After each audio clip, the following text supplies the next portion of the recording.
நீக்கியதாக நாம் தொழுகையை நிறைவேற்றக்கூடிய பெயர்தான் இறைவனுக்கு முன்பாக உள்ள அடக்கம், இறைவனுக்கு முன்பாக உள்ள ஒரு பணிவு. யாருடைய தொழுகையில் இந்த அடக்கம் பணிவு இல்லையோ அவருடைய உயிரற்ற உடலை போன்றதாகும். அல்லாஹ் திருமறை குர்ஆனிலே கூறுகின்றான், நீங்கள் தொழுகையை கொண்டும் அல்லாஹ்விடத்திலே உதவியை தேடுங்கள்.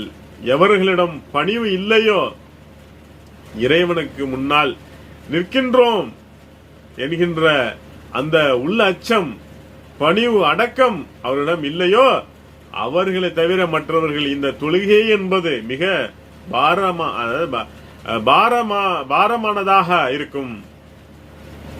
ஒருவர் தொழுகையிலே நிற்கும் பொழுது அவருடைய தொழுகையிலே பணிவு இல்லை என்றால், அந்த பணிவு இல்லை என்று சொன்னால் அந்த தொழுகை அதை உயிரற்ற உடலை போன்று, அந்த தொழுகையில் எந்த விதமான பிரயோஜனமும் இருக்காது. நபிகள் நாயகம் ஸல்லல்லாஹு அலைஹி வஸல்லம் அவர்கள் எந்த அளவிற்கு தொழுகையை பற்றி சொல்கிறார்கள். அகமதிலே பதிவு செய்யப்பட்ட